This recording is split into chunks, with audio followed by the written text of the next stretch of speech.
So, picture this. I'm working at this tiny retail shop, the kind of place where the owner thinks he's running a Fortune 500 company, but in reality, he's mostly running errands and showing up whenever he feels like it. And this guy, let's call him Dave, because every Dave I've ever met has had this exact energy. Dave had one very specific hobby. Whenever anyone on the team made even the smallest mistake, Dave would materialize out of thin air like a corporate phantom and issue a dramatic new rule. Capital D, capital N, capital R. A pen left on the counter, new rule. All writing implements must be returned to their designated cup. He actually said designated cup. A box left in the aisle for 10 minutes, new rule. No boxes on the floor for any reason, ever, under any circumstances. He loved this. You could see the joy in his eyes. For a man who spent most of his time not in the store, he sure loved establishing order in it.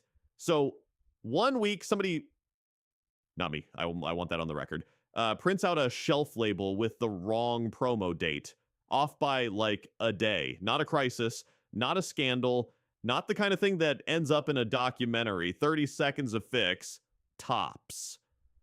But Dave comes strolling in, sees it, and you can just feel the monologue building behind his eyes. He clears his throat, he gathers the troops, and he announces with the gravity of a man delivering a State of the Union address.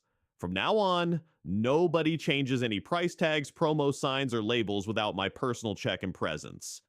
Then, and I cannot stress this enough, he says it again, word for word, because Dave loves the sound of his own mouth producing Dave-flavored decrees. He wanted us to feel the weight of it. He wanted this etched into us. Now, everyone standing there is doing the same mental math. Dave is in the store maybe 40% of our operating hours. Prices change constantly. Promos roll in and out like tides. This rule is, to put it in technical retail terminology, completely unhinged. But okay, his store, his rule, his funeral. So I, being a diligent employee and also a little bit of a menace, raise my hand and ask the obvious question. What do we do if a promo ends while you're not here and the old tag is still on the shelf? Dave doesn't even hesitate. He looks me dead in the eye and says, "Leave it. If I haven't checked it myself and I'm not here, you don't touch it." Crystal clear, full confidence, no wiggle room. The man had spoken. Reader, I left it. Fast forward a couple of days. A weekend promo ends. One of our most popular items is still sitting up front wearing the discount price like a little paper sign of destiny. Dave, of course, is nowhere to be found. Probably at a coffee shop somewhere, inventing rules about how employees should greet customers using only approved salutations. Normally, I would have swapped that tag in about 45 seconds, but I had very recently been informed that touching price labels without Dave's personal check and presence was essentially a federal crime. So I did what any rule-following citizen would do. Absolutely nothing. Customer number one walks up with the item, scans at full price.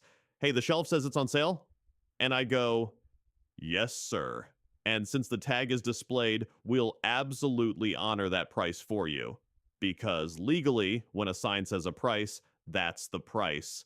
Customer is thrilled, walks out feeling like he won. Customer number two, same thing, thrilled. Customer number three, customer number four, word of mouth starts kicking in because apparently the only thing that travels faster than light is the news that something popular is cheaper than expected. We are moving units. People are loading up. One guy bought three. A coworker leans over to me at one point and goes, "Should we tell Dave?" And I very calmly said, "Tell Dave what? That I'm following his rule perfectly?" Hours pass. The stack dwindles. The register hums.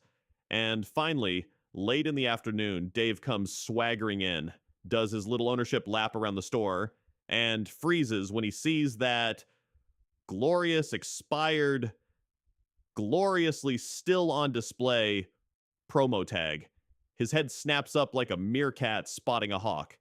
Why is this tag still up?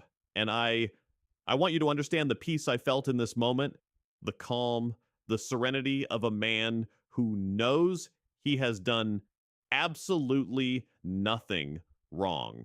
I look at him and I recite his own sermon back to him, word for word, verse by verse. Nobody touches the price tags without your personal check and presence. You said leave it if you hadn't checked it and weren't here.